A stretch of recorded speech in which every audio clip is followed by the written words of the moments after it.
প্রিয় ভাই, পৃথিবীর সবচেয়ে বিপজ্জনক রোগ কি জানেন? ক্যান্সার, হৃদরোগ? না, সবচেয়ে ভয়াবহ রোগ হচ্ছে অন্তরের রোগ। এটা এমন এক রোগ যা শরীরের ওপর দেখা যায় না, ডাক্তার ধরতে পারে না, কিন্তু ধ্বংস করে দেয় পুরো ঈমান। আল্লাহ বলেন, তাদের অন্তরে আছে রোগ, আর আল্লাহ সেই রোগকে আরো বাড়িয়ে দেন। সূরা বাকারার 10 নম্বর আয়াত। এই রোগ এমন নয় যে আপনার শরীর ব্যথা করবে, বরং আপনি নামাজ পড়বেন ঠিকই, কিন্তু আপনার অন্তরে লোভ, অহংকার, হিংসা, রিয়া বাসা বাঁধবে। অন্তরের রোগের লক্ষণ কি? কেউ ভালো করলে জ্বলে যাওয়া, নিজের ইবাদত দেখানোর ইচ্ছা, অন্যকে ছোট ভাবা, নিজের গুনাহকে হালকা ভাবা, হালাল হারাম নিয়ে গাফেল থাকা। বাইরে আপনি ভালো মানুষ, কিন্তু ভিতরে ভেঙে পড়া, এটাই অন্তরের রোগের প্রতিফলন। কেন অন্তরের রোগ ভয়ঙ্কর? এই রোগ গোপনে ঈমান ধ্বংস করে। আপনি বুঝতেই পারবেন না, আপনার অন্তর ধীরে ধীরে আল্লাহর থেকে দূরে সরে যাচ্ছে। যে ব্যক্তি অন্তরের রোগ নিয়ে মরে, তার আমল কোনো কাজে আসে না। ইবনে কাইয়িম রাহিমাহুল্লাহ বলেন, এই রোগ আমলের রুহকে মেরে ফেলে। আপনি হয়তো নামাজ পড়ছেন ঠিকই, কিন্তু যদি তা হয় লোক দেখানো, তাহলে সেগুলোর কোনো ওজন থাকবে না। যে রিয়া করে, আল্লাহ তাকে মানুষ দেখিয়ে দেন, আর যে লোক দেখায়, তার আমল বাতিল হয়ে যায়। সহিহ হাদিস। এই রোগ আপনাকে নফসের গোলাম বানিয়ে দেয়। আপনি আর আল্লাহর কথা শুনেন না, শুনেন নিজের মনের কুমন্ত্রণা। এভাবেই নফস, রিয়া ও হিংসা মিলে অন্তরকে অসুস্থ করে তোলে। যদি অন্তর ঠিক থাকে, সব ঠিক হয়, আর অন্তর নষ্ট হলে সবকিছু নষ্ট হয়ে যায়। হাদিস বুখারী ও মুসলিম।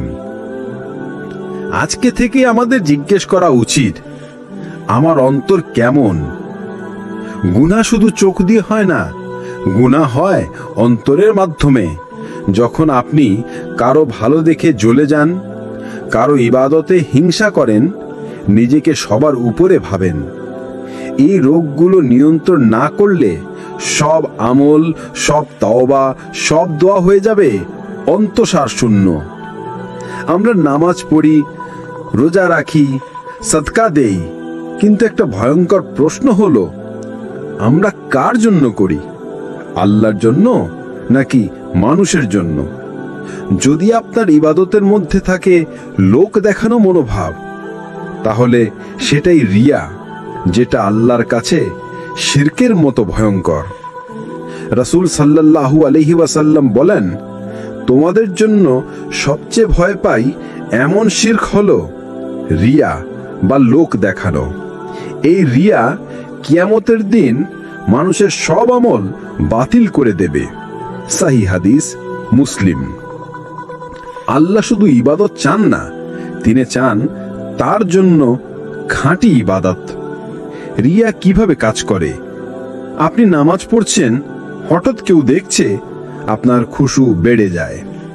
আপনি দান করলেন, তারপর তা নিয়ে পোস্ট দিলেন। আপনি ইসলামের কথা বললেন, কিন্তু ভিতরে ভাবলেন, সবাই ভাবুক আমি খুব ধার্মিক। এগুলো হলো রিয়ার সূক্ষ্ম রূপ, যা ধীরে ধীরে আপনার আমলগুলোকে খেয়ে ফেলে। রিয়ার ক্ষতি কি? রিয়া সমস্ত আমল নষ্ট করে দেয়। তারা নামাজ পড়ে লোক দেখানোর জন্য। সূরা মাউনের 6 নম্বর আয়াত। শুধু কাজ করলেই হবে না, আল্লাহ দেখেন নিয়াত। রিয়ার হৃদয়কে আল্লাহর স্মরণ থেকে সরিয়ে নেয়। আপনি ইবাদত করছেন, কিন্তু আল্লাহর বদলে আপনি ভাবছেন মানুষ কি বলবে। এই ইবাদতে কোনো বরকত থাকে না, শুধু বাহ্যিক আড়ম্বর থাকে। রিয়া শয়তানের সবচেয়ে সফল ফাঁদ। আপনি ভাবেন আপনি ধার্মিক, কিন্তু শয়তান জানে আপনি লোক দেখাচ্ছেন। এটাই শয়তানের বিজয়। লোক দেখানো এমন একটি গুনাহ যা খুব সহজে বুঝে আসে না, তবুও ঈমানকে নিঃশেষ করে দেয়। ইবনে রজব হাম্বলি রাহিমাহুল্লাহ বলেন, রিয়া থেকে মুক্তির উপায় গোপনে আমল করুন। আপনি যদি সদকা করেন, কেউ যেন না জানে। আপনি যদি রাতের নামাজ পড়েন, ঘরেই করুন, কাউকে না বলেই। 7 শ্রেণীর মানুষ কিয়ামতের দিন আরশের ছায়ায় থাকবে। তাদের একজন যে এমনভাবে সদকা দেন তার বাঁ হাতও যেন না জানে ডান হাত কি দান করল। বুখারী, মুসলিম। প্রতিদিন নিয়ত ঠিক করুন। আপনি যা করছেন বারবার মনে করুন, আমি আল্লাহর জন্য করছি, মানুষের জন্য না। রিয়ার আক্রান্ত হলে ইস্তিগফার করুন, ইয়া আল্লাহ, আমি হয়তো আমার ইবাদতে রিয়া মিশিয়ে ফেলেছি, তুমি ক্ষমা করো এবং আমাকে খাঁটি বানাও। আপনার আমলকে রক্ষা করতে হলে আপনার নিয়তকে শুদ্ধ করতে হবে, কারণ লোক দেখানো ইবাদত হচ্ছে শয়তানের সবচেয়ে প্রিয় শিরক। ইখলাস ছাড়া ইবাদত মানে ছাড়পত্র ছাড়া বিমানে ওঠা, গন্তব্যে পৌঁছানো যাবে না।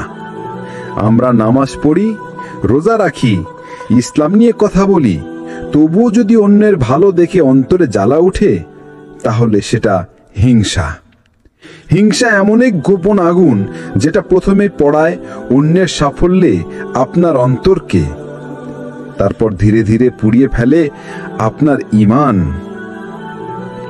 রাসূল সাল্লাল্লাহু আলাইহি ওয়াসাল্লাম বলেন, তোমরা একে অপরের প্রতি হিংসা করো না, কারণ হিংসা নেক আমলকে এভাবে ধ্বংস করে যেমন ভাবে আগুন কাঠকে পুড়িয়ে ফেলে। আবু দাউদ। আপনি যত আমলই করেন, হিংসা থাকলে সেগুলো নিঃশেষ হয়ে যাবে। হিংসা কি? হিংসা হলো অন্যের কোনো নিয়ামত দেখে আপনার মনে কষ্ট হওয়া এবং চাই সে নিয়ামত সে হারাক।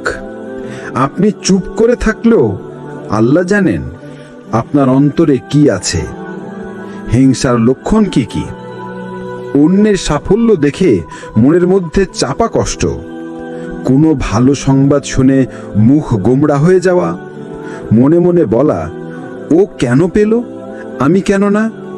সুযোগ পেলে তার ইজ্জত নষ্ট করা বা ছোট করা, তার অনুপস্থিতিতে সমালোচনা করা, এগুলোই হিংসার বিষাক্ত চিহ্ন যা একজন মুমিনের অন্তর নষ্ট করে দেয়।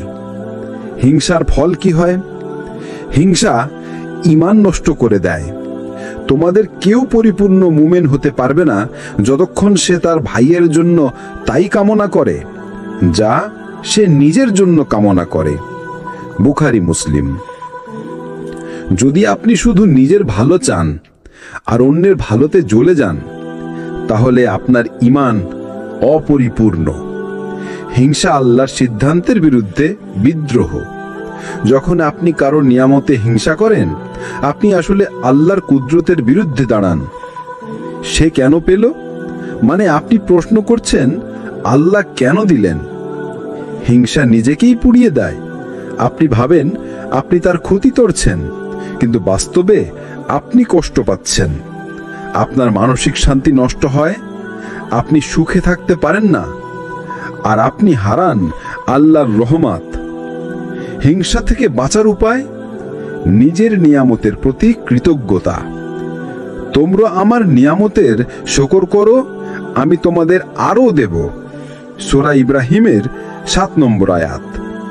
অন্যের দিকে না তাকিয়ে নিজের নিয়ামতের দিকে তাকান। দোয়া করুন হিংসা কমানোর জন্য।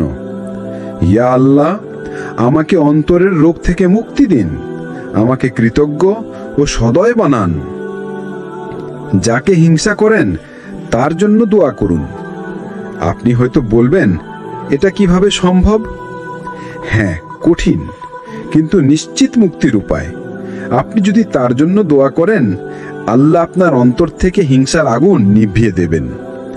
অন্যের সাফল্য দেখে জ্বলে উঠবেন না, বরং ভাবুন আল্লাহ আমাকে কবে দেবেন। হিংসা থেকে পরিত্রাণ পেলে আপনার অন্তর হবে প্রশান্ত আর ঈমান হবে পরিপূর্ণ।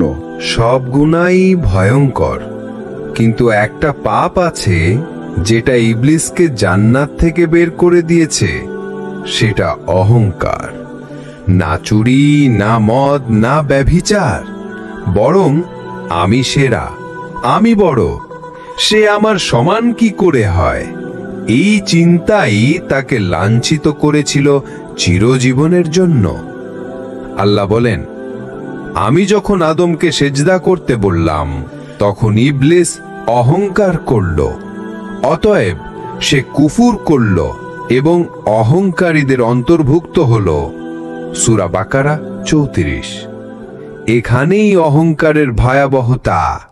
এটা শুধু গুনাহ নয়, এটা ঈমান ধ্বংসকারী রোগ।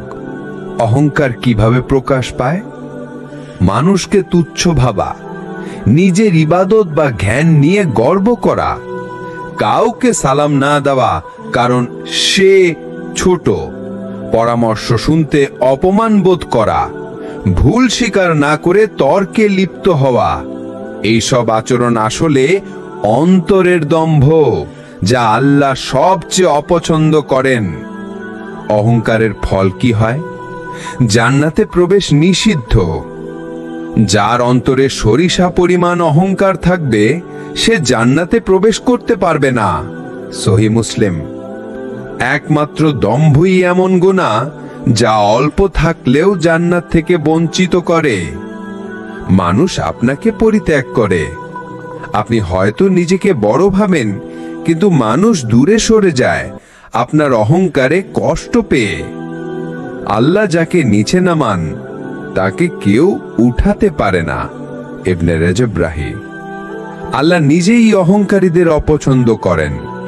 নিশ্চয়ই আল্লাহ অহংকারী এবং আত্মপ্রশংসাকারীদের পছন্দ করেন না। সূরা লোকমান 18। আপনি যদি মানুষের চোখে বড় হন কিন্তু আল্লাহর চোখে ছোট হয়ে যান, তাহলে সব কিছুই ব্যর্থ। অহংকার থেকে মুক্তির উপায় নিজেকে গুনাহগার মনে করা। আপনি যত ভালো কাজই করেন না কেন, নিজেকে ভুলে ভরা বান্দা মনে করুন। নম্রতা চর্চা করুন। যে ব্যক্তি আল্লাহর জন্য নিজেকে নম্র করে, আল্লাহ তাকে উচ্চ মর্যাদায় উন্নীত করেন। অহংকার নয়, নম্রতাই নবীদের গুণ ছিল।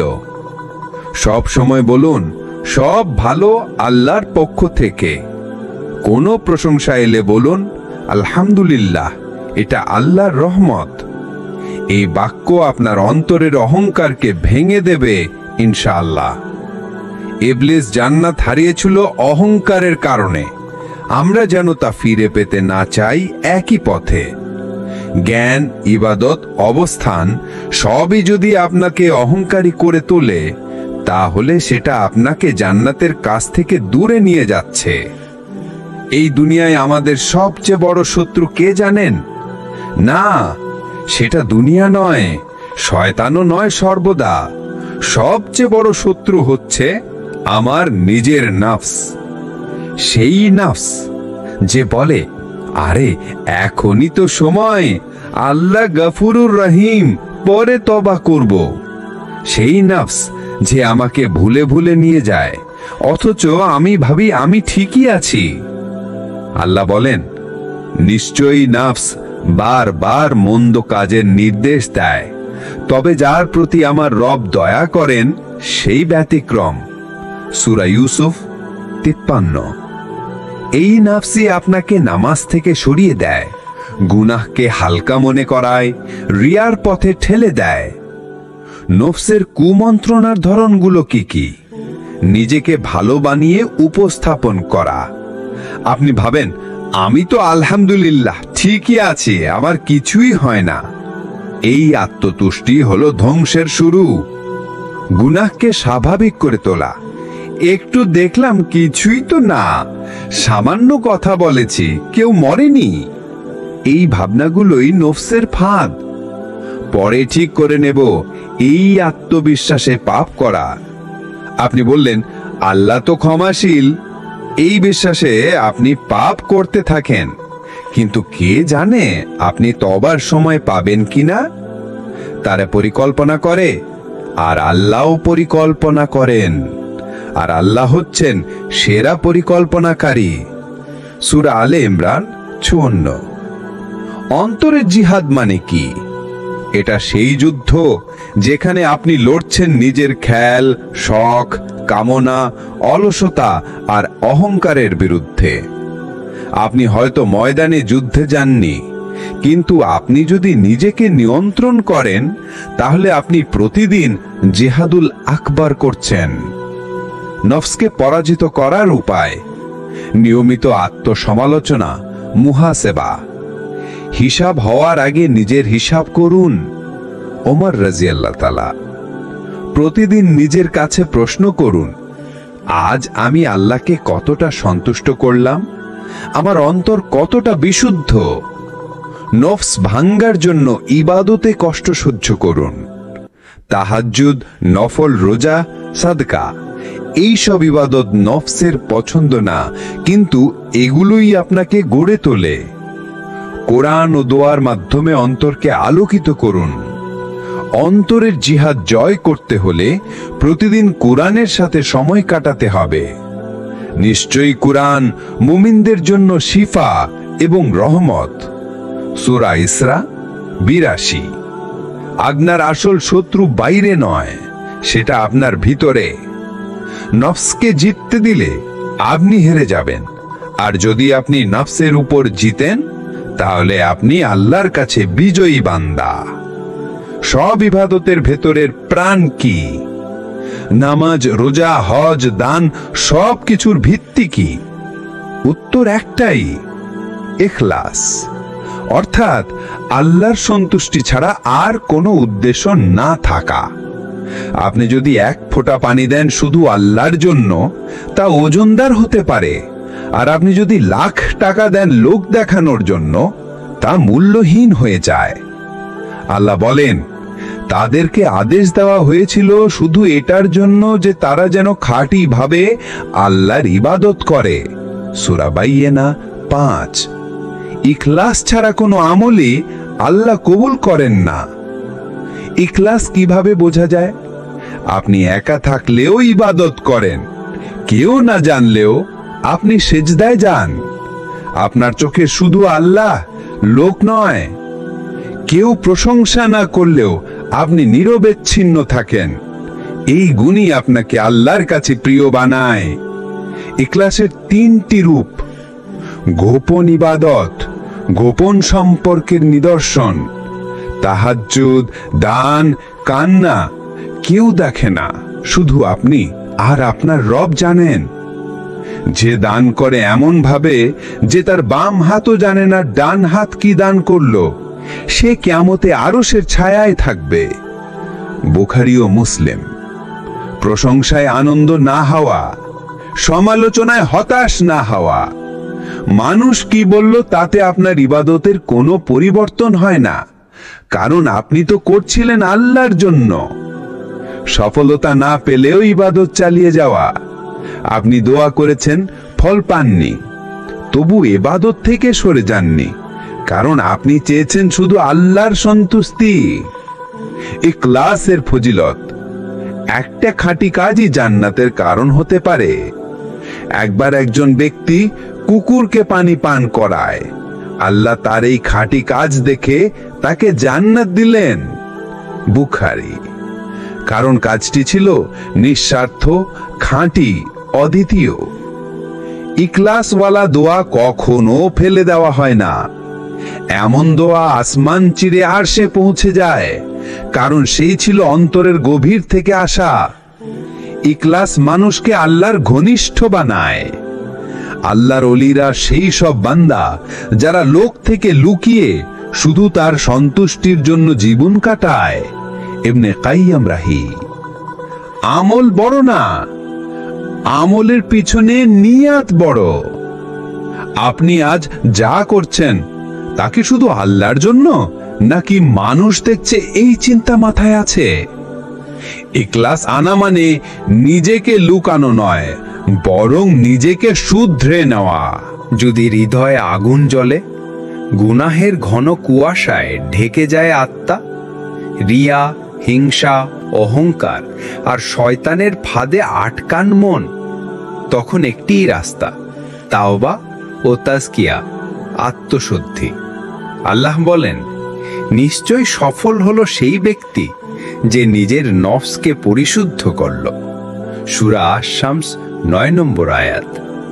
অন্তরের রোগগুলো ভালো করার জন্য শুধু জ্ঞান নয়, দরকার চিকিৎসা। আর সেই চিকিৎসাই হলো তাওবা মানে ফিরে আসা, আর তাজকিয়া মানে পরিশুদ্ধ হওয়া। তাওবা মানে শুধু কান্না নয়, তাওবা মানে ফিরে আসার সাহস।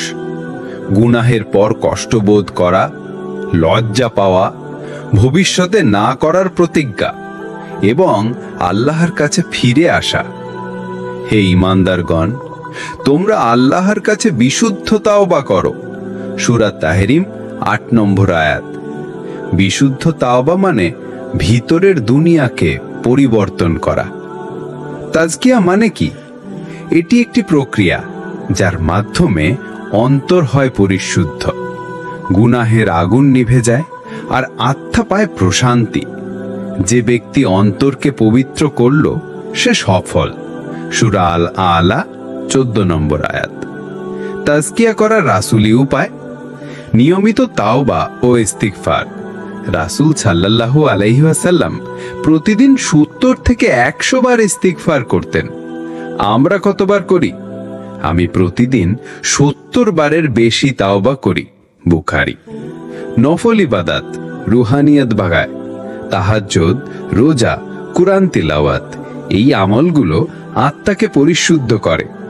আল্লাহের সন্তুষ্টির জন্য গোপন ভালো কাজ, নাম প্রকাশ না করে সাহায্য করা, কারোর দুঃখ দূর করা শুধু আল্লাহর জন্য।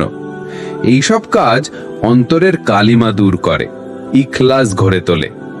নেক সঙ্গীদের সান্নিধ্যে থাকা, আল্লাহর কথা স্মরণ করে এমন ব্যক্তির সাথে থাকো যে তোমাকে আখিরাত মনে করিয়ে দেয়। ইবনে কাসির তাফসির। কারণ নেক সঙ্গী অন্তরের আয়না। তাওবা হলো ফিরে আসা, আর তাজকিয়া হলো নতুন ভাবে বাঁচা। এই দুটো ছাড়া অন্তরের রোগগুলো ভালো হয় না। আপনার হৃদয় শুদ্ধ হলেই আপনার ঈমান আলোকিত হবে। আমরা যখন আত্মশুদ্ধির কথা বলি তখন আমাদের সামনে সবচেয়ে উজ্জ্বল উদাহরণ কারা? রাসূল সাল্লাল্লাহু আলাইহি ওয়াসাল্লামের সাহাবীরা। তাদের মধ্যেই ছিল সেই হৃদয় যারা গুনাহ থেকে ফিরে এসে হয়ে গিয়েছিলেন ইসলামের মশালবাহী। আল্লাহ বলেন, মুহাজির ও আনসারদের মধ্যে যারা প্রথম এবং যারা উত্তমভাবে তাদের অনুসরণ করেছে, আল্লাহ তাদের প্রতি সন্তুষ্ট এবং তারাও তার প্রতি সন্তুষ্ট। সূরা তাওবা 100 নম্বর আয়াত। কিভাবে তারা সেই সন্তুষ্টির উচ্চতায় পৌঁছলেন? তারা হৃদয় পরিবর্তন করেছিলেন। হযরত ওমর রাদিয়াল্লাহু তাআলা আনহু, যে হৃদয় একসময় ছিল ঘৃণায় পূর্ণ, ইসলাম গ্রহণের আগে তিনি ছিলেন ইসলাম বিদ্বেষী। এমনকি রাসূল সাল্লাল্লাহু আলাইহি ওয়াসাল্লামকে হত্যা করতে রওনা দিয়েছিলেন। কিন্তু কয়েকটি আয়াত শুনেই তার হৃদয় কেঁদে উঠেছিল। তাহা, আমি এক মহিমান্বিত কুরআন নাজিল করেছি। সূরা তহা। এরপর তিনি এমন আত্মশুদ্ধির পথে পা রাখলেন যে রাসূল সাল্লাল্লাহু আলাইহি ওয়াসাল্লাম বলেছিলেন, ওমর ও শয়তানের পথ আলাদা। হযরত খালিদ ইবনে ওয়ালিদ রাদিয়াল্লাহু তাআলা আনহু, যুদ্ধ থেকে আত্মশুদ্ধির জিহাদ। তিনি ছিলেন ইসলামের বিরুদ্ধে বড় যুদ্ধ পরিকল্পনাকারী। উহুদের যুদ্ধে মুসলিমদের পরাজয়ের প্রধান রণকৌশলী। কিন্তু এক সময় অন্তরে প্রশ্ন জেগে ওঠে, আমি কি সত্যের বিরুদ্ধে যুদ্ধ করছি? তিনি ইসলাম গ্রহণ করে নিজের সব অহংকার ভেঙে দেন, নিজেকে সঁপে দেন আত্মশুদ্ধির ময়দানে। রাসূল সাল্লাল্লাহু আলাইহি ওয়াসাল্লাম তাকে বলেছিলেন, তুমি আল্লাহর তরবারি। এই সাইফুল্লাহ নামে তিনি অনেক বিলেত জয় করেছিলেন। হযরত কাব ইবনে মালিক রাদিয়াল্লাহু তাআলা আনহু, সত্য বলার শক্তি ও আত্মশুদ্ধির কান্না। তিনি তাবুক যুদ্ধে অংশ নিতে ব্যর্থ হয়েছিলেন, অথচ ছিল না কোনো অজুহাত। তার অন্তর তাকে ধ্বংস করছিল। তিনি সত্য বললেন, দুনিয়াবী শাস্তি মেনে নিলেন, কিন্তু আল্লাহ তার তাওবা কবুল করলেন কোরআনের আয়াতের মাধ্যমে। আল্লাহ 3 জনকে ক্ষমা করেছেন। সূরা তাওবা 118 নম্বর আয়াত। তিনি জীবনের শেষ পর্যন্ত আর কোনো মিথ্যা বলেননি। এই সব গল্প আমাদের কি শেখায়? অন্তর বদলালে জীবন বদলায়। গুনাহ যত বড়ই হোক, আল্লাহর ক্ষমা বড়। আত্মশুদ্ধি মানে শুধু ইবাদত নয়, প্রকৃত আত্মনিরীক্ষা। আল্লাহ তার বান্দার অন্তরের দিকটাই বেশি দেখেন। তারা সবাই একসময় ভুল করেছিলেন, কিন্তু তারা সাহস করেছিলেন বদলানোর। রাসূলরা ফেরেশতা ছিলেন না, তারা ছিলেন মানুষ, যারা গুনাহ থেকে ফিরে এসে হয়ে গিয়েছিলেন রব্বানি বান্দা। এই সিরিজের প্রতিটি কথায় আপনি যদি অন্তরের একটা কষ্ট অনুভব করে থাকেন, তাহলে জেনে রাখুন আল্লাহ আপনাকে ডাকছেন। না, আপনি এখনো শেষ হয়ে যাননি। না, আপনার পাপ এত বেশি হয়নি যে আপনি ফিরে যেতে পারবেন না। এখনই সময়, আজকেই দিন, এই মুহূর্তেই অন্তরের বিপ্লব শুরু করার। আল্লাহ বলেন, হে আমার বান্দারা, তোমরা যারা নিজেদের উপর জুলুম করেছো, আল্লাহের রহমত থেকে নিরাশ হয় না। নিশ্চয়ই আল্লাহ সব গুনাহ ক্ষমা করেন। সূরা জুমার 53 নম্বর আয়াত। এই আয়াত কার জন্য জানেন? আপনার জন্যে, যিনি অনেক পাপ করেছেন তবুও ফিরে আসতে চাইছেন। তাহলে কিভাবে শুরু করবেন অন্তরের বিপ্লব? একটি গভীর তাওবা দিয়ে দিন শুরু করুন। আল্লাহর সামনে কেঁদে বলুন, আমি ক্লান্ত, আমি ফিরে এসেছি। নিয়মিত মহাসভা শুরু করুন। প্রতি রাতে প্রশ্ন করুন, আজ আমি কাকে কষ্ট দিলাম? আজ আমার অন্তর কেমন ছিল? প্রতি সপ্তাহে একটি গোপন আমাল রাখুন, শুধু আল্লাহর জন্য। কেউ জানবে না। সেই আমাল আপনাকে ইখলাস শেখাবে। আল্লাহের ভালোবাসা অর্জনকে জীবনের লক্ষ্য বানান। আল্লাহ তোমাদের চেহারা ও দেহের দিকে তাকান না, তার দৃষ্টি থাকে তোমাদের অন্তরের দিকে। মুসলিম। মানুষ যা দেখে না, আল্লাহ সেটাই দেখেন। আপনি হয়তো গুনাহগার, কিন্তু আপনি অনুতপ্ত। আপনি হয়তো ব্যর্থ, কিন্তু আপনি ফিরে এসেছেন। আপনি হয়তো পথ হারিয়েছেন, কিন্তু এখন আপনি আল্লাহর দিকে হাঁটছেন। এটাই আসল বিপ্লব, অন্তর বদলানো। সিরাত আর তাকওয়া থেকে শেষ আহ্বান। এই সিরিজ শুধু কিছু কথা নয়, এটা আপনার হৃদয়ের দরজায় আল্লাহর দরবার থেকে আসা এক নরম কড়া। দরজা খুলে দিন ভাই, আল্লাহ অপেক্ষায় আছেন।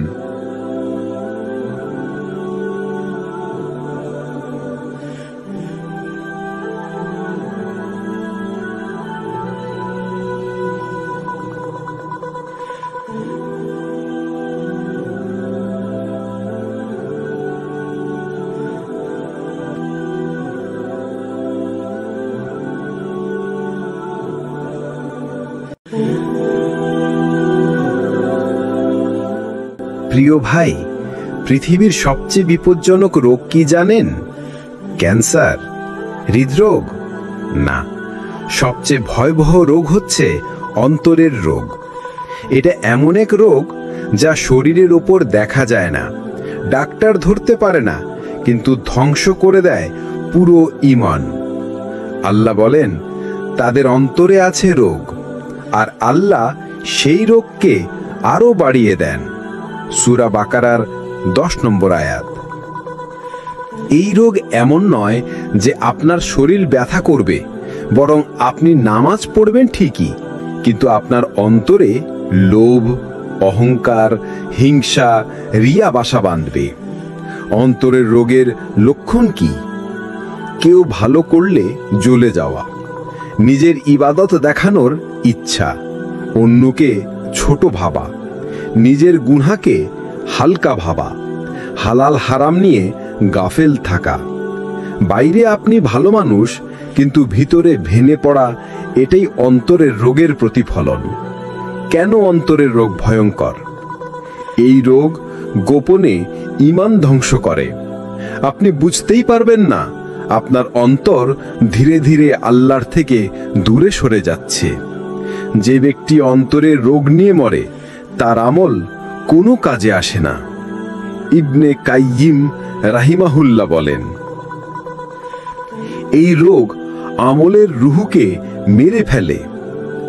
আপনি হয়তো নামাজ পড়ছেন ঠিকই, কিন্তু যদি তা হয় লোক দেখানো, তাহলে সেগুলোর কোনো ওজন থাকবে না।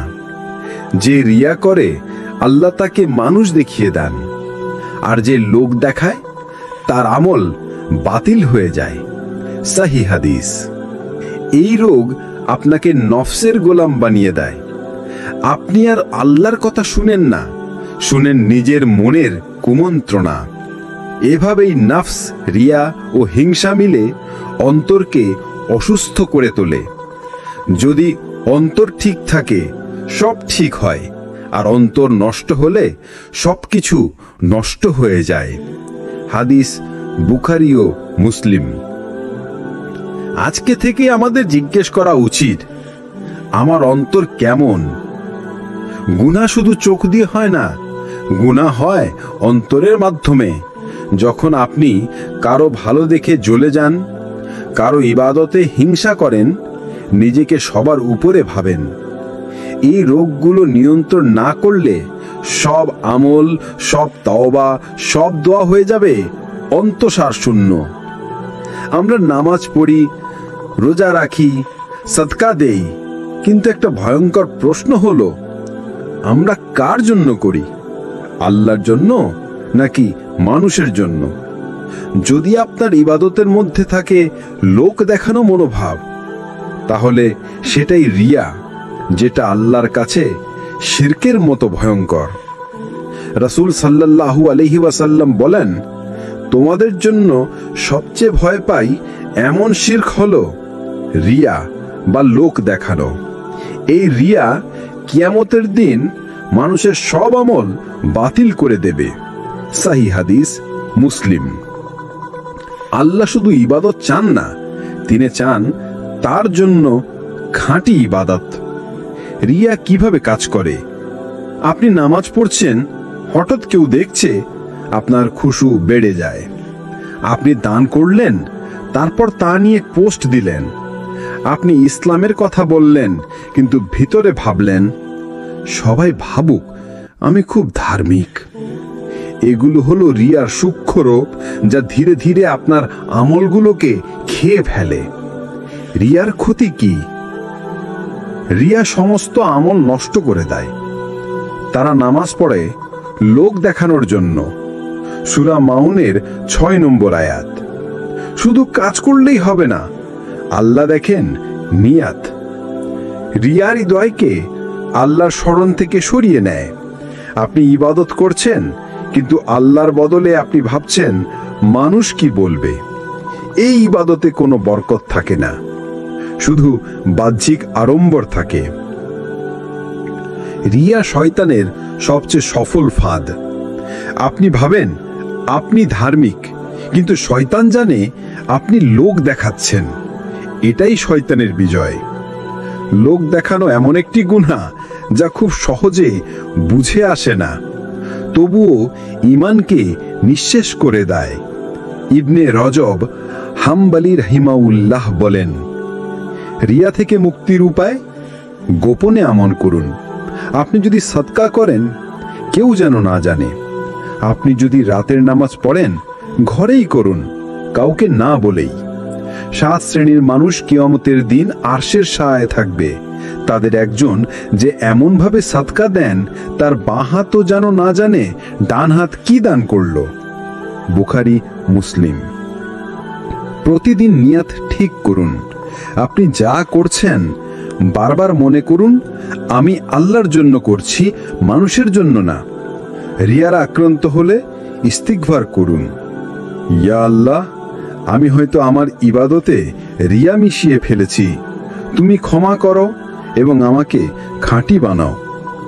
আপনার আমলকে রক্ষা করতে হলে আপনার নিয়তকে শুদ্ধ করতে হবে, কারণ লোক দেখানো ইবাদত হচ্ছে শয়তানের সবচেয়ে প্রিয় শিরক। ইখলাস ছাড়া ইবাদত মানে ছাড়পত্র ছাড়া বিমানে ওঠা। গন্তব্যে পৌঁছানো যাবে না। আমরা নামাজ পড়ি, রোজা রাখি, ইসলাম নিয়ে কথা বলি, তবুও যদি অন্যের ভালো দেখে অন্তরে জ্বালা ওঠে, তাহলে সেটা হিংসা। হিংসা এমন এক গোপন আগুন যেটা প্রথমে পড়ায় অন্যের সাফল্যে আপনার অন্তরকে, তারপর ধীরে ধীরে পুড়িয়ে ফেলে আপনার ঈমান। রাসূল সাল্লাল্লাহু আলাইহি ওয়াসাল্লাম বলেন, তোমরা একে অপরের প্রতি হিংসা করো না, কারণ হিংসা নেক আমলকে এভাবে ধ্বংস করে যেমন ভাবে আগুন কাঠকে পুড়িয়ে ফেলে। আবু দাউদ। আপনি যত আমলই করেন, হিংসা থাকলে সেগুলো নিঃশেষ হয়ে যাবে। হিংসা কি? হিংসা হলো অন্যের কোনো নিয়ামত দেখে আপনার মনে কষ্ট হওয়া এবং চাই সে নিয়ামত সে হারাক। আপনি চুপ করে থাকলেও আল্লাহ জানেন আপনার অন্তরে কি আছে। হিংসার লক্ষণ কি কি? অন্যের সাফল্য দেখে মনের মধ্যে চাপা কষ্ট, কোনো ভালো সংবাদ শুনে মুখ গোমড়া হয়ে যাওয়া, মনে মনে বলা, ও কেন পেল, আমি কেন না? সুযোগ পেলে তার ইজ্জত নষ্ট করা বা ছোট করা, তার অনুপস্থিতিতে সমালোচনা করা, এগুলোই হিংসার বিষাক্ত চিহ্ন যা একজন মুমিনের অন্তর নষ্ট করে দেয়। হিংসার ফল কি হয়? হিংসা ঈমান নষ্ট করে দেয়। তোমাদের কেউ পরিপূর্ণ মুমিন হতে পারবে না যতক্ষণ সে তার ভাইয়ের জন্য তাই কামনা করে যা সে নিজের জন্য কামনা করে। বুখারী, মুসলিম। যদি আপনি শুধু নিজের ভালো চান আর অন্যের ভালোতে জ্বলে যান, তাহলে আপনার ঈমান অপরিপূর্ণ। হিংসা আল্লাহর সিদ্ধান্তের বিরুদ্ধে বিদ্রোহ। যখন আপনি কারো নিয়ামতে হিংসা করেন, আপনি আসলে আল্লাহর কুদরতের বিরুদ্ধে দাঁড়ান। সে কেন পেল মানে আপনি প্রশ্ন করছেন, আল্লাহ কেন দিলেন? হিংসা নিজেকেই পুড়িয়ে দেয়। আপনি ভাবেন আপনি তার ক্ষতি করছেন, কিন্তু বাস্তবে আপনি কষ্ট পাচ্ছেন। আপনার মানসিক শান্তি নষ্ট হয়, আপনি সুখে থাকতে পারেন না, আর আপনি হারান আল্লাহর রহমত। হিংসা থেকে বাঁচার উপায়? নিজের নিয়ামতের প্রতি কৃতজ্ঞতা। তোমরা আমার নিয়ামতের শুকর করো, আমি তোমাদের আরো দেব। সূরা ইব্রাহিমের 7 নম্বর আয়াত। অন্যের দিকে না তাকিয়ে নিজের নিয়ামতের দিকে তাকান। দোয়া করুন হিংসা কমানোর জন্য। ইয়া আল্লাহ, আমাকে অন্তরের রোগ থেকে মুক্তি দিন, আমাকে কৃতজ্ঞ ও সদয় বানান। যাকে হিংসা করেন তার জন্য দোয়া করুন। আপনি হয়তো বলবেন, এটা কিভাবে সম্ভব? হ্যাঁ, কঠিন, কিন্তু নিশ্চিত মুক্তির উপায়। আপনি যদি তার জন্য দোয়া করেন, আল্লাহ আপনার অন্তর থেকে হিংসার আগুন নিভিয়ে দেবেন। অন্যের সাফল্য দেখে জ্বলে উঠবেন না, বরং ভাবুন, আল্লাহ আমাকে কবে দেবেন। হিংসা থেকে পরিত্রাণ পেলে আপনার অন্তর হবে প্রশান্ত আর ঈমান হবে পরিপূর্ণ। সব গুনাই ভয়ঙ্কর, কিন্তু একটা পাপ আছে যেটা ইবলিসকে জান্নাত থেকে বের করে দিয়েছে, সেটা অহংকার। না চুরি, না মদ, না ব্যভিচার, বরং আমি সেরা, আমি বড়, সে আমার সমান কি করে হয়, এই চিন্তাই তাকে লাঞ্ছিত করেছিল চিরজীবনের জন্য। আল্লাহ বলেন, আমি যখন আদমকে সেজদা করতে বললাম, তখন ইবলিস অহংকার করল, অতএব সে কুফর করল এবং অহংকারীদের অন্তর্ভুক্ত হল। সূরা বাকারা 34। এখানেই অহংকারের ভয়াবহতা। এটা শুধু গুনাহ নয়, এটা ঈমান ধ্বংসকারী রোগ। অহংকার কিভাবে প্রকাশ পায়?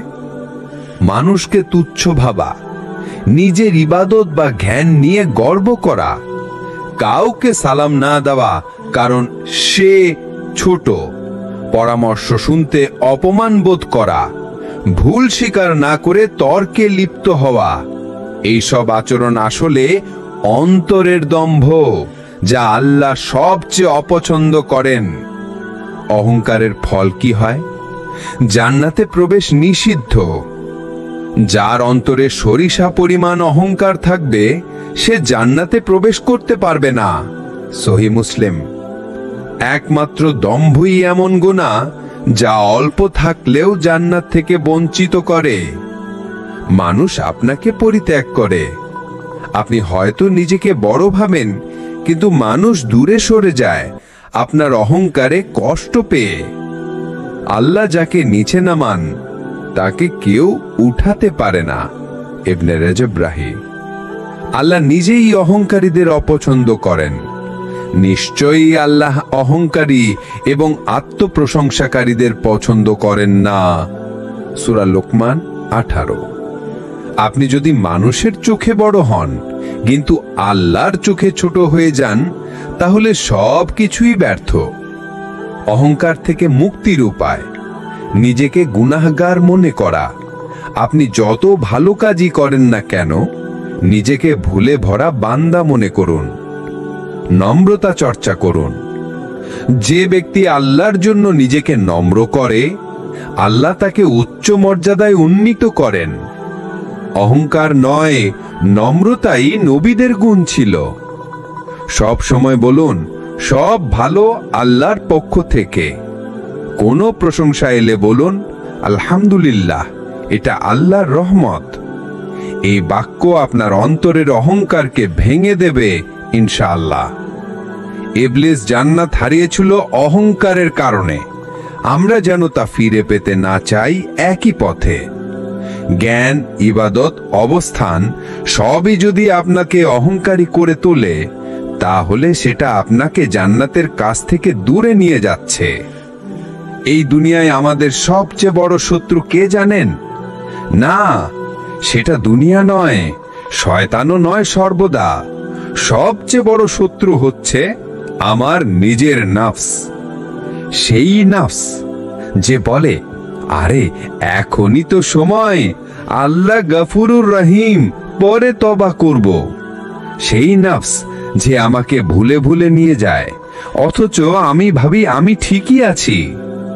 আল্লাহ বলেন, নিশ্চয়ই নফস বারবার মন্দ কাজের নির্দেশ দেয়, তবে যার প্রতি আমার রব দয়া করেন সেই ব্যতিক্রম। সূরা ইউসুফ 53। এই নফসই আপনাকে নামাজ থেকে সরিয়ে দেয়, গুনাহকে হালকা মনে করায়, রিয়ার পথে ঠেলে দেয়। নফসের কুমন্ত্রণার ধরনগুলো কি কি? নিজেকে ভালো বানিয়ে উপস্থাপন করা। আপনি ভাবেন, আমি তো আলহামদুলিল্লাহ ঠিকই আছি, আমার কিছুই হয় না। এই আত্মতুষ্টি হলো ধ্বংসের শুরু। গুনাহকে স্বাভাবিক করে তোলা। একটু দেখলাম কিছুই তো না, সামান্য কথা বলেছি, কেউ মরেনি। এই ভাবনাগুলোই নফসের ফাঁদ। পরে ঠিক করে নেব, এই আত্মবিশ্বাসে পাপ করা। আপনি বললেন, আল্লাহ তো ক্ষমাশীল। এই বিশ্বাসে আপনি পাপ করতে থাকেন, কিন্তু কে জানে আপনি তওবার সময় পাবেন কিনা। তারা পরিকল্পনা করে, আর আল্লাহও পরিকল্পনা করেন, আর আল্লাহ হচ্ছেন সেরা পরিকল্পনাকারী। সূরা আলে ইমরান 54। অন্তরের জিহাদ মানে কি? এটা সেই যুদ্ধ যেখানে আপনি লড়ছেন নিজের খেয়াল, শখ, কামনা, অলসতা আর অহংকারের বিরুদ্ধে। আপনি হয়তো ময়দানে যুদ্ধে যাননি, কিন্তু আপনি যদি নিজেকে নিয়ন্ত্রণ করেন, তাহলে আপনি প্রতিদিন জিহাদুল আকবার করছেন। নফসকে পরাজিত করার উপায় নিয়মিত আত্মসমালোচনা, মুহাসেবা। হিসাব হওয়ার আগে নিজের হিসাব করুন। ওমর রাদিয়াল্লাহু তাআলা। প্রতিদিন নিজের কাছে প্রশ্ন করুন, আজ আমি আল্লাহকে কতটা সন্তুষ্ট করলাম? আমার অন্তর কতটা বিশুদ্ধ? নফস ভাঙ্গার জন্য ইবাদতে কষ্ট সহ্য করুন। তাহাজ্জুদ, নফল রোজা, সাদকা, এই সব ইবাদত নফসের পছন্দ না, কিন্তু এগুলোই আপনাকে গড়ে তোলে। কোরআন ও দোয়ার মাধ্যমে অন্তরকে আলোকিত করুন। অন্তরের জিহাদ জয় করতে হলে প্রতিদিন কোরআনের সাথে সময় কাটাতে হবে। নিশ্চয়ই কোরআন মুমিনদের জন্য শিফা এবং রহমত। সূরা ইসরা ৮২। আপনার আসল শত্রু বাইরে নয়, সেটা আপনার ভিতরে।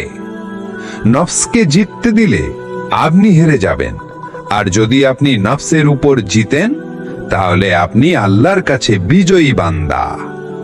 সব ইবাদতের ভেতরের প্রাণ কি? নামাজ, রোজা, হজ, দান সব কিছুর ভিত্তি কি? উত্তর একটাই, ইখলাস। অর্থাৎ আল্লাহর সন্তুষ্টি ছাড়া আর কোনো উদ্দেশ্য না থাকা। আপনি যদি এক ফোঁটা পানি দেন শুধু আল্লাহর জন্য, তা ওজনদার হতে পারে, আর আপনি যদি লাখ টাকা দেন লোক দেখানোর জন্য, তা মূল্যহীন হয়ে যায়।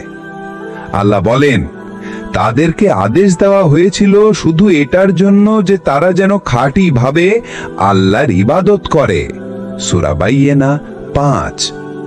ইখলাস ছাড়া কোনো আমলই আল্লাহ কবুল করেন না। ইখলাস কিভাবে বোঝা যায়? আপনি একা থাকলেও ইবাদত করেন, কেউ না জানলেও আপনি সেজদায় যান। আপনার চোখে শুধু আল্লাহ, লোক নয়। কেউ প্রশংসা না করলেও আপনি নিরবচ্ছিন্ন থাকেন। এই গুণই আপনাকে আল্লাহর কাছে প্রিয় বানায়। ইখলাসের ৩টি রূপ: গোপন ইবাদত, গোপন সম্পর্কের নিদর্শন। তাহাজ্জুদ, দান, কান্না কেউ দেখে না, শুধু আপনি আর আপনার রব জানেন। যে দান করে এমন ভাবে যে তার বাম হাতও জানে না ডান হাত কি দান করলো, সে কিয়ামতে আরশের ছায়ায় থাকবে। বুখারী ও মুসলিম। প্রশংসায় আনন্দ না হওয়া, সমালোচনায় হতাশ না হওয়া। মানুষ কি বলল তাতে আপনার ইবাদতের কোনো পরিবর্তন হয় না, কারণ আপনি তো করছিলেন আল্লাহর জন্য। সফলতা না পেলেও ইবাদত চালিয়ে যাওয়া। আপনি দোয়া করেছেন, ফল পাননি, তবু ইবাদত থেকে সরে যাননি, কারণ আপনি চেয়েছেন শুধু আল্লাহর সন্তুষ্টি। ইখলাসের ফজিলত: একটা খাঁটি কাজই জান্নাতের কারণ হতে পারে। একবার একজন ব্যক্তি কুকুরকে পানি পান করায়। আল্লাহ তার এই খাঁটি কাজ দেখে তাকে জান্নাত দিলেন। বুখারী। কারণ কাজটি ছিল নিঃস্বার্থ, খাঁটি, অদ্বিতীয়। ইখলাসওয়ালা দোয়া কখনো ফেলে দেওয়া হয় না। এমন দোয়া আসমান চিরে আরশে পৌঁছে যায়, কারণ সেই ছিল অন্তরের গভীর থেকে আসা। ইখলাস মানুষকে আল্লাহর ঘনিষ্ঠ বানায়। আল্লাহর ওলিরা সেই সব বান্দা যারা লোক থেকে লুকিয়ে শুধু তার সন্তুষ্টির জন্য জীবন কাটায়। ইবনে কাইয়্যিম রাহি। আমল বড় না, আমলের পিছনে নিয়াত বড়। আপনি আজ যা করছেন তা কি শুধু আল্লাহর জন্য, নাকি মানুষ দেখছে এই চিন্তা মাথায় আছে? ইখলাস আনা মানে নিজেকে লুকানো নয়, বরং নিজেকে শুধরে নেওয়া।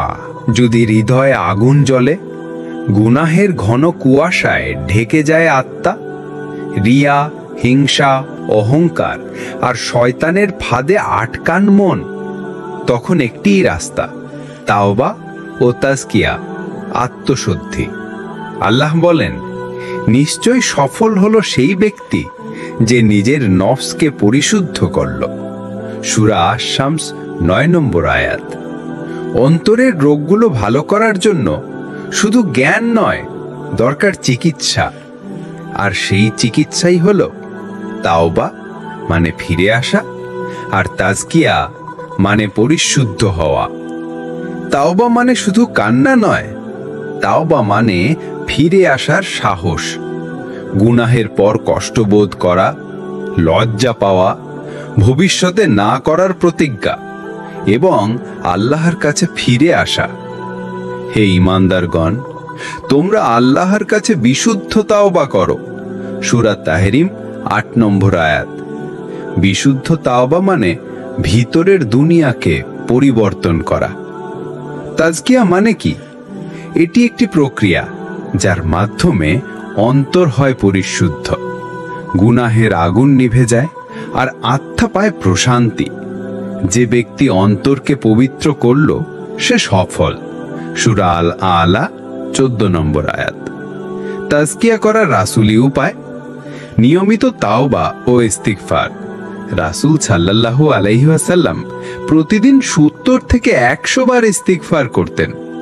আমরা কতবার করি? আমি প্রতিদিন 70 বারের বেশি তাওবা করি। বুখারী। নফল ইবাদত, রুহানিয়ত বাগায়, তাহাজ্জুদ, রোজা, কুরআন তিলাওয়াত, এই আমলগুলো আত্মাকে পরিশুদ্ধ করে।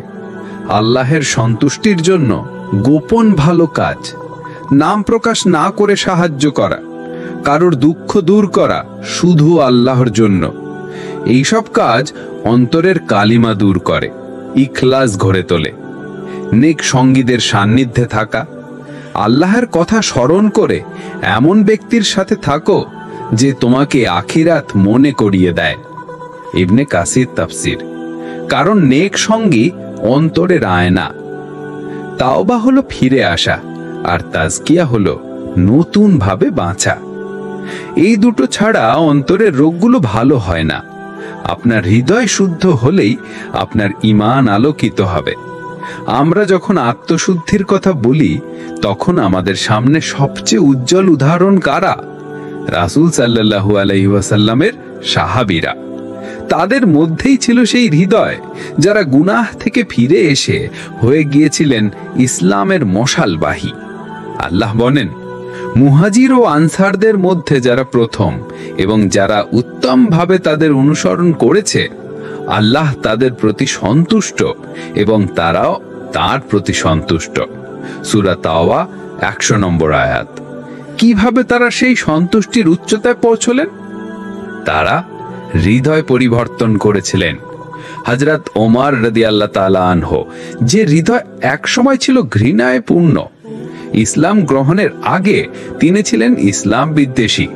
এমনকি রাসূল সাল্লাল্লাহু আলাইহি ওয়াসাল্লামকে হত্যা করতে রওনা দিয়েছিলেন। কিন্তু কয়েকটি আয়াত শুনেই তার হৃদয় কেঁদে উঠেছিল। তাহা, আমি এক মহিমান্বিত কুরআন নাজিল করেছি। সূরা তাহা। এরপর তিনি এমন আত্মশুদ্ধির পথে পা রাখলেন যে রাসূল সাল্লাল্লাহু আলাইহি ওয়াসাল্লাম বলেছিলেন, উমর ও শয়তানের পথ আলাদা। হযরত খালিদ ইবনে ওয়ালিদ রাদিয়াল্লাহু তাআলা আনহু, যুদ্ধ থেকে আত্মশুদ্ধির জিহাদ। তিনি ছিলেন ইসলামের বিরুদ্ধে বড় যুদ্ধ পরিকল্পনাকারী। উহুদের যুদ্ধে মুসলিমদের পরাজয়ের প্রধান রণকৌশলী। কিন্তু এক সময় অন্তরে প্রশ্ন জেগে ওঠে, আমি কি সত্যের বিরুদ্ধে যুদ্ধ করছি? তিনি ইসলাম গ্রহণ করে নিজের সব অহংকার ভেঙে দেন, নিজেকে সঁপে দেন আত্মশুদ্ধির ময়দানে। রাসূল সাল্লাল্লাহু আলাইহি ওয়াসাল্লাম তাকে বলেছিলেন, তুমি আল্লাহর তরবারি। এই সাইফুল্লাহ নামে তিনি অনেক বিলেত জয় করেছিলেন। হযরত কাব ইবনে মালিক রাদিয়াল্লাহু তাআলা আনহু, সত্য বলার শক্তি ও আত্মশুদ্ধির কান্না। তিনি তাবুক যুদ্ধে অংশ নিতে ব্যর্থ হয়েছিলেন, অথচ ছিল না কোনো অজুহাত। তার অন্তর তাকে ধ্বংস করছিল। তিনি সত্য বললেন, দুনিয়াবি শাস্তি মেনে নিলেন, কিন্তু আল্লাহ তার তাওবা কবুল করলেন কুরআনের আয়াতের মাধ্যমে। আল্লাহ 3 জনকে ক্ষমা করেছেন। সূরা তাওবা 118 নম্বর আয়াত। তিনি জীবনের শেষ পর্যন্ত আর কোনো মিথ্যা বলেননি। এই সব গল্প আমাদের কি শেখায়? অন্তর বদলালে জীবন বদলায়। গুনাহ যত বড়ই হোক, আল্লাহর ক্ষমা বড়। আত্মশুদ্ধি মানে শুধু ইবাদত নয়, প্রকৃত আত্মনিরীক্ষা। আল্লাহ তার বান্দার অন্তরের দিকটাই বেশি দেখেন। তারা সবাই একসময় ভুল করেছিলেন, কিন্তু তারা সাহস করেছিলেন বদলানোর। রাসূলরা ফেরেশতা ছিলেন না, তারা ছিলেন মানুষ যারা গুনাহ থেকে ফিরে এসে হয়ে গিয়েছিলেন রব্বানি বান্দা। এই সিরিজের প্রতিটি কথায় আপনি যদি অন্তরের একটা কষ্ট অনুভব করে থাকেন, তাহলে জেনে রাখুন আল্লাহ আপনাকে ডাকছেন। না, আপনি এখনো শেষ হয়ে যাননি। না, আপনার পাপ এত বেশি হয়নি যে আপনি ফিরে যেতে পারবেন না। এখনই সময়, আজকেই দিন, এই মুহূর্তেই অন্তরের বিপ্লব শুরু করার। আল্লাহ বলেন, হে আমার বান্দারা, তোমরা যারা নিজেদের উপর জুলুম করেছো, আল্লাহের রহমত থেকে নিরাশ হয় না। নিশ্চয়ই আল্লাহ সব গুনাহ ক্ষমা করেন। সূরা জুমার 53 নম্বর আয়াত। এই আয়াত কার জন্য জানেন? আপনার জন্যে, যিনি অনেক পাপ করেছেন তবুও ফিরে আসতে চাইছেন। তাহলে কিভাবে শুরু করবেন অন্তরের বিপ্লব? একটি গভীর তাওবা দিয়ে দিন শুরু করুন। আল্লাহর সামনে কেঁদে বলুন, আমি ক্লান্ত, আমি ফিরে এসেছি। নিয়মিত মহাসভা শুরু করুন। প্রতি রাতে প্রশ্ন করুন, আজ আমি কাকে কষ্ট দিলাম? আজ আমার অন্তর কেমন ছিল? প্রতি সপ্তাহে একটি গোপন আমাল রাখুন, শুধু আল্লাহর জন্য। কেউ জানবে না। সেই আমাল আপনাকে ইখলাস শেখাবে। আল্লাহের ভালোবাসা অর্জনকে জীবনের লক্ষ্য বানান। আল্লাহ তোমাদের চেহারা ও দেহের দিকে তাকান না, তার দৃষ্টি থাকে তোমাদের অন্তরের দিকে। মুসলিম। মানুষ যা দেখে না, আল্লাহ সেটাই দেখেন। আপনি হয়তো গুনাহগার, কিন্তু আপনি অনুতপ্ত। আপনি হয়তো ব্যর্থ, কিন্তু আপনি ফিরে এসেছেন। আপনি হয়তো পথ হারিয়েছেন, কিন্তু এখন আপনি আল্লাহর দিকে হাঁটছেন। এটাই আসল বিপ্লব, অন্তর বদলানো। সিরাত আত তাকওয়া থেকে শেষ আহ্বান। এই সিরিজ শুধু কিছু কথা নয়, এটা আপনার হৃদয়ের দরজায় আল্লাহর দরবার থেকে আসা এক নরম কড়া। দরজা খুলে দিন ভাই, আল্লাহ অপেক্ষায় আছেন।